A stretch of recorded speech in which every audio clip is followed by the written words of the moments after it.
Bismillahirrahmanirrahim. Assalamualaikum warahmatullahi wabarakatuh. Alhamdulillahi nahmaduhu wa nasta'inuhu wa nastaghfiruh wa na'udzu billahi min shururi anfusina wa min sayyiati a'malina. May yahdihillahu fala mudilla lahu wa may yudlilhu fala hadiya lahu. Asyhadu an la ilaha illallah wahdahu la syarika lahu wa asyhadu anna sayyidana Muhammadan abduhu wa rasuluh la nabiyya ba'dah. Allahumma aslih ummata Muhammadin sallallahu alaihi wasallam wa farrij an ummati Muhammadin sallallahu alaihi wasallam warham ummata Muhammadin sallallahu alaihi wasallam wansur wahfaz wa ayyid nahmatan wa fil alamin bihaqqi Muhammadin sallallahu alaihi wasallam. Subhanaka la ilma lana illa ma 'allamtana innaka antal alimul hakim. وتب علينا إنك أنت التواب الرحيم ولا حول ولا قوة إلا بالله العلي العظيم. رضينا بالله ربا وبالإسلام دينا وبمحمد صلى الله عليه وسلم نبيا ورسولا أما بعد. Pemirsa yang dirahmati Allah Subhanahu wa taala, alhamdulillah atas izin Allah, atas anugerah dan karunia Allah Subhanahu wa taala kita masih dipertemukan. Mudah-mudahan senantiasa setiap aktivitas kita, setiap gerak-gerik kita menjadi ladang amal ibadah yang pada saatnya nanti bisa mendatangkan ridhaan Allah Subhanahu wa taala. Amin ya rabbal alamin. Pemirsa yang dirahmati Allah Subhanahu wa taala, kita ketahui bersama bahwa manusia memiliki keterbatasan. Manusia adalah makhluk yang lemah. Maka tidak mengherankan disebutkan bahwa al-insanu mahallul khata' wan nisyan. Manusia itu adalah tempat lupa dan salah. Tapi janganlah kemudian argumentasi ini menjadi semacam pegangan untuk kita merasa enjoy ketika kita terjerumus dalam dosa dan kemaksiatan. Justru argumentasi ini menjadi rambu-rambu, menjadi semacam mewanti-wanti diri kita berhati-hati di dalam bersikap, di dalam beraktivitas, di dalam melakukan sesuatu. Jangan sampai kita terjerumus ke dalam dosa yang dimurkai oleh Allah Subhanahu wa taala. Justru karena kita ketahui kita ini rentan akan jatuh terperosok dalam lembah dosa dan kemaksiatan, maka kita perlu meningkatkan kehati-hatian kita supaya kita terhindar dari dosa dan kemaksiatan tersebut. Namun teman-teman sekalian yang dirahmati Allah, ada 3 sumber pokok yang bisa mengakibatkan seseorang terjerumus ke dalam dosa dan kemaksiatan. Atau dalam istilah lainnya ada 3 sumber dosa dan kemaksiatan, sebagaimana dijelaskan dalam salah satu kitab yang berjudul Al-Muntabihat alal Isti'dadi liyaumil ma'ad.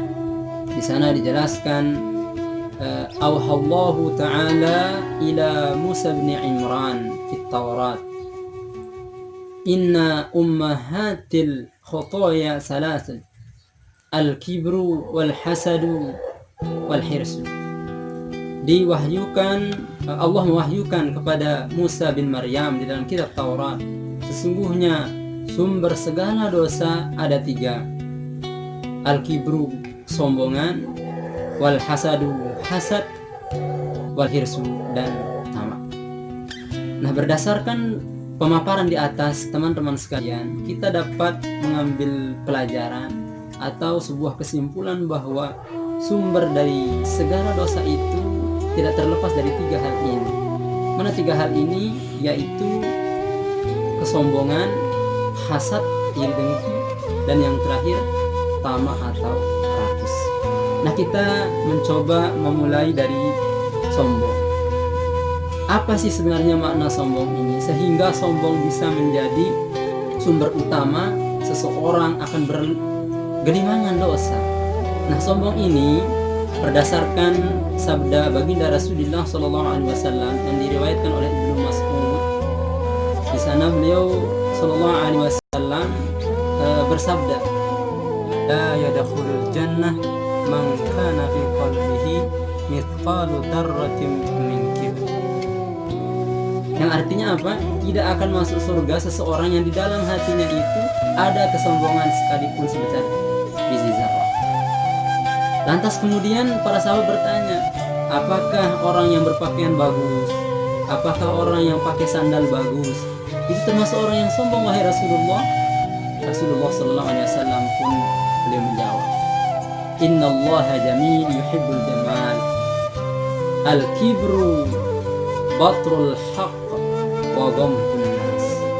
Sesungguhnya Allah indah dan mencintai keindahan.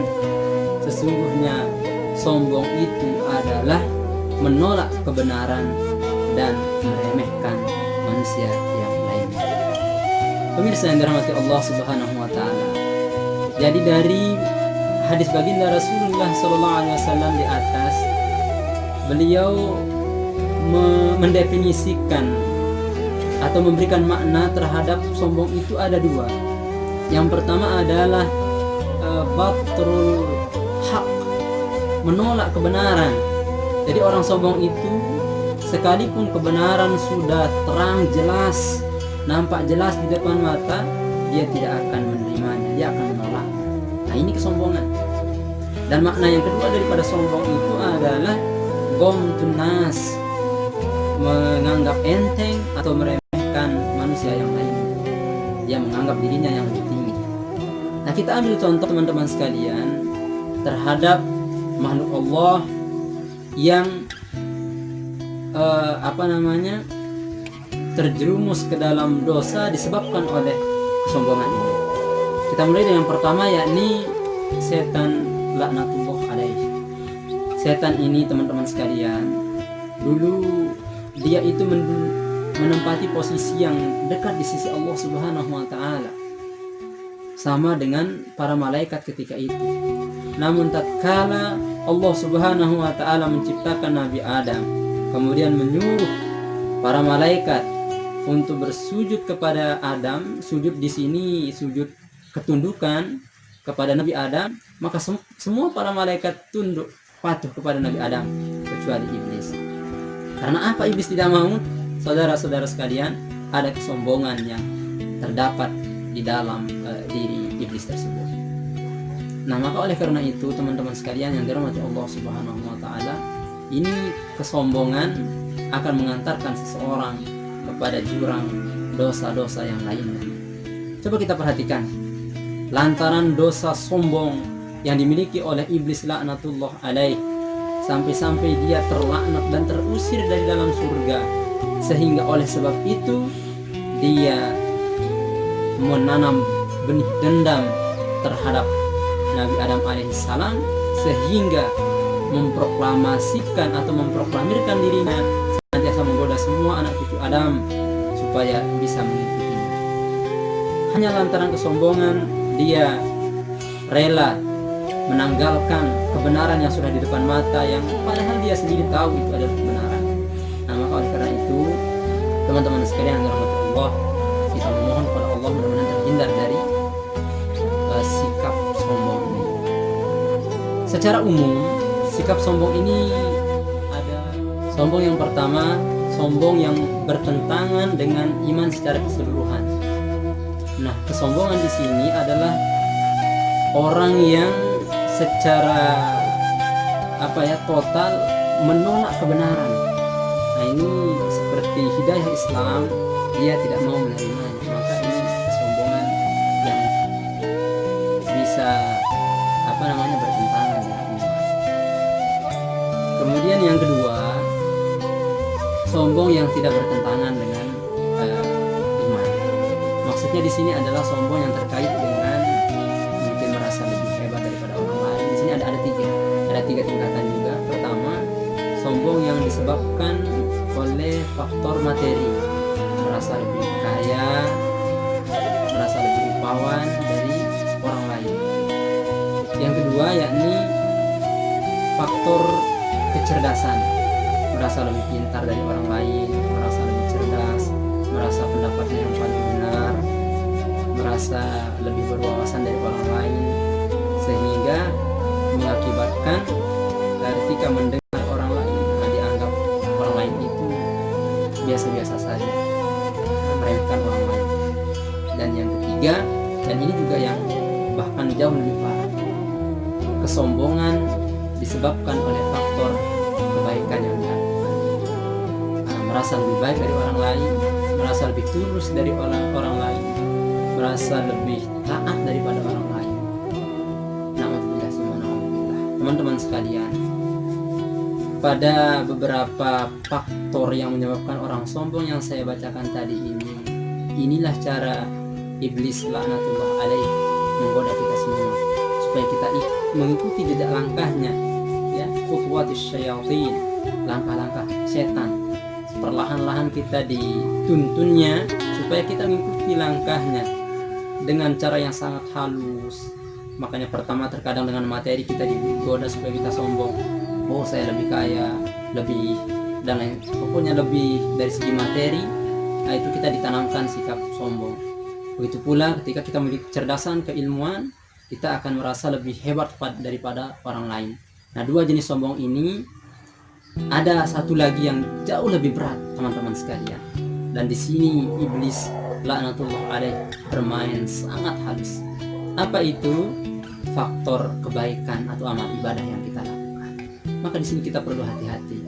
Barangkali kita pernah mengerjakan kebaikan, bersedekah, berpuasa, sholat, mengaji, maka kita harus hati-hati. Jangan sampai tercemari oleh perasaan di dalam jiwa, di dalam hati kita bahwa kita telah beribadah lebih daripada orang-orang. Nah, ketika itu terjadi pada diri kita, maka secara tidak sadar kita telah terperangkap oleh setan, terjebak di dalam lingkaran kesombongan pada hati kita. Pemirsa yang dirahmati Allah Subhanahu wa taala. Karena apa? Terkait dengan sombong ini, kita ketahui bersama bahwa ada dua musuh utama pada diri kita ini, teman-teman sekalian. Ada yang internal, ada yang eksternal. Ini masih ada kaitannya dengan kesombongan, teman-teman sekalian. Musuh kita yang pertama, yang internal, ada nafsu. Nah, nafsu kita ini dulu, ya, nafsu kita ini ketika ditanya oleh Allah, siapa saya dan siapa engkau, maka nafsu menjawab apa? Engkau, saya ya saya. Kalau bahasa kerennya mungkin lo ya lo, gue gitu. Anda adalah Anda, saya adalah saya. Seperti itu dan seterusnya. Ditanya begitu terus jawabannya. Tapi tetap begitu jawabannya sampai akhirnya tidak dikasih makan. Sampai akhirnya dia mengakui bahwa dia adalah makhluk Allah sebagai Al-Khaliq, sebagai Tuhan. Dan di sini menggambarkan bahwa ada cikal bakal kesombongan pada nafsu, dan nafsu itu ada pada diri kita, umat manusia. Maka ada cikal bakal kesombongan pada diri kita, intern diri kita ini. Maka ini harus kita lawan. Begitu juga yang kedua, dari setan. Sebagaimana yang saya sudah sampaikan dari awal, setan sampai dia terusir, terlaknat itu gara-gara kesombongan. Nah, sekarang dua perpaduan, musuh kita yang dari dalam diri kita, musuh kita yang di luar diri kita, sama-sama ingin menanamkan kesombongan kepada diri kita, sehingga kita menolak kebenaran dan menganggap remeh orang lain.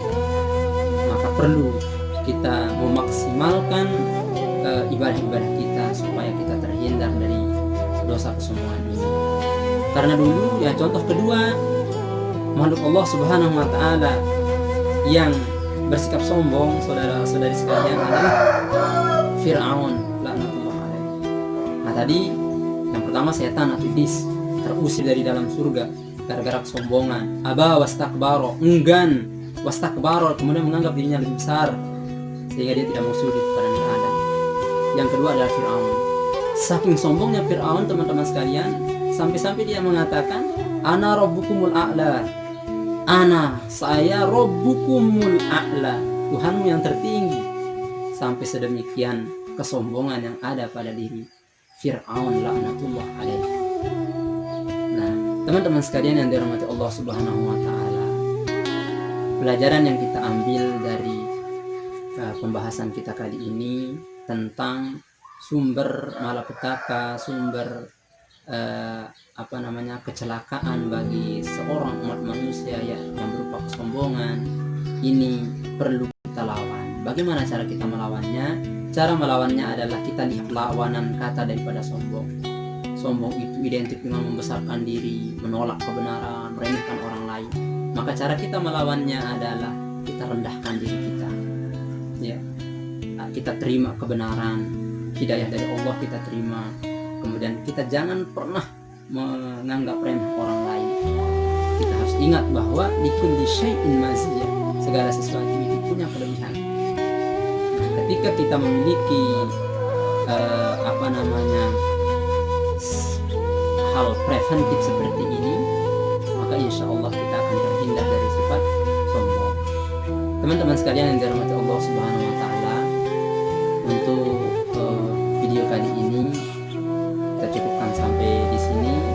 Untuk pembahasan berikutnya, yakni yang kedua dan poin yang ketiga yang menyebabkan orang celaka atau sumber dari segala dosa, al-hasad wal hirsu, hasad dan rakus, insya Allah kita akan bahas pada video berikutnya. Dan hal ini yang dapat saya sampaikan. Mohon maaf atas segala kekurangan. Terima kasih atas perhatian, mudah-mudahan bermanfaat untuk kita semua. Wallahu muwaffiq wal hadi ila sabilir rasyad. Wassalamualaikum warahmatullahi wabarakatuh.